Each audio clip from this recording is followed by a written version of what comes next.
Hello friends, you all are welcome to the channel. So today we are going to start a new topic that is subject, verb and agreement. इसे सेंटेक्स भी कहा जाता है. So in English there is some basic structure of sentences जैसे कि subject plus verb then object. ठीक है, ये एक बेसिक स्ट्रक्चर हमेशा से चला आ रहा है. सो फॉर एग्जांपल हम इधर देख सकते हैं, शिवम राइट्स ए लेटर. सो यहाँ पर शिवम क्या है, सिंगुलर है, तो हम सिंगुलर सब्जेक्ट के साथ हमेशा सिंगुलर वर्ब लगाएंगे. So singular verb is here writes. Another one is they write a letter. So हम हमेशा प्लूरल वर्ब के साथ ही प्लूरल सब्जेक्ट लगाएंगे. ठीक है, सो यहाँ पर प्लूरल सब्जेक्ट इज दे. सो फिर इसके साथ हम क्या लगाएंगे, प्लूरल वर्ब जो कि होगी राइट. जहाँ पर हम SES लगाते हैं वो क्या होता है, सिंगुलर होता है, और जहाँ पर हम नॉर्मल रखते हैं वो क्या होता है, हमारा प्लूरल होता है. अब यहाँ पर रूल नंबर 1 है, if two subjects are joined by and. कोई भी दो सब्जेक्ट अगर एंड से जुड़ते हैं और वो दोनों ही डिफरेंट आइडेंटिटीज़ हैं. For example Ravi and Rakesh are playing. यहाँ पर रवि और राकेश दोनों अलग अलग इंसान हैं, दोनों अलग आइडेंटिटीज़ दिखाते हैं हमें. सो रवि और राकेश, इनके साथ हम क्या लगाएंगे, प्लूरल वर्ब जो कि होगी are. So Ravi and Rakesh are playing. अब नेक्स्ट एग्जाम्पल है, you and Amit are late today. यहाँ पर यू और जो अमित है ये दोनों क्या है, सब्जेक्ट है, और दोनों ही डिफरेंट आइडेंटिटीज़ को दिखाते हैं, डिफरेंट आइडियाज़ को दिखाते हैं, तो हम प्लूरल वर्ब यूज़ करेंगे that is are. So you and Amit are late today. Rule number 2, if two or more noun are used or joined with and but they denote a single person, single thing, single identity को वो अगर हम दिखाते हैं तो हम यहाँ पर सिंगुलर वर्ब ही यूज़ करेंगे. For example this black and white tie is mine. यहाँ पर ब्लैक एंड वाइट दोनों ही टाई को डिनोट कर रहे हैं. यहाँ पर सिंगुलर चीज़ को, सिंगुलर थिंग को वो लोग दोनों डिनोट कर रहे हैं, तो हम यहाँ पर क्या लगाएंगे, सिंगुलर वर्ब जो कि होगी is. Another one is bread and butter. जो ब्रेड एंड बटर होता है वो हमेशा कॉम्बिनेशन में होता है, इसीलिए हम इसे सिंगुलर ही मानते हैं. सो उसके साथ हम सिंगुलर वर्ब लगाएंगे जो कि होगी is. So bread and butter is my favourite breakfast. अगर मैं आपको एक और एग्जांपल दूं, जैसे कि slow and steady wins the race.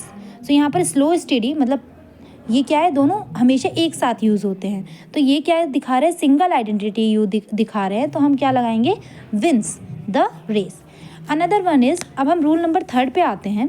तो रूल नंबर 3 ये कहता है, अगर कोई भी subject along with as well as, इन सब के साथ जुड़ा हुआ है, in addition to, besides, nothing और unlike, like, no less than, इन सब के साथ जो भी सब्जेक्ट जुड़ा होता है, दो सब्जेक्ट होंगे और ये इनके बिटवीन आएगा, बीच में होगा. सो हम हमेशा फर्स्ट सब्जेक्ट के अकॉर्डिंग अपनी वर्ब लगाएंगे. सो जैसे कि यहाँ पर एग्जांपल दे रखा है, Rohan as well as his friend. So यहाँ पर दो सब्जेक्ट हैं, रोहन और फ्रेंड्स. सो हम सब्जेक्ट जो हमारा फर्स्ट सब्जेक्ट है जो कि है रोहन, उसके अकॉर्डिंग अपना वर्ब लगाएंगे जो कि होगा is. So Rohan as well as his friend is playing. Next example is they along with their teacher are going on vacation. So यहाँ पर भी दो सब्जेक्ट है, one is they and another one is teacher. So हम पहला subject इधर क्या है, पहला सब्जेक्ट है दे, तो हम दे के अकॉर्डिंग लगाएंगे अपना वर्ब, और दे के साथ हमेशा क्या लगता है, आर, जो कि होगी प्लूरल वर्ब. क्योंकि दे क्या है, प्लूरल है, तो हम प्लूरल वर्ब भी लगाएंगे. Rule number 4, if two subjects are joined by either or या neither nor, or we can say but also, sorry not only but also.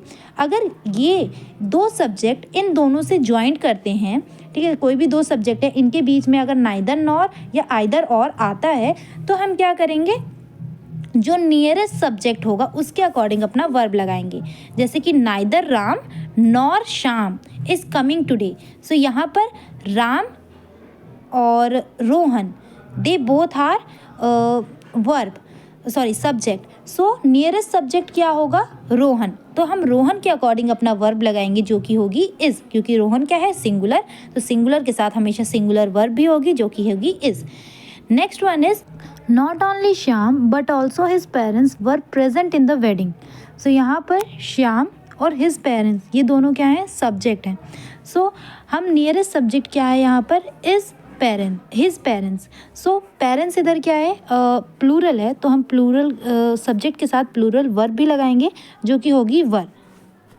सो जो सेंटेंस होगा वो होगा not only Shyam but also his parents were present in the wedding. Rule number 5 is neither of, either of, none of.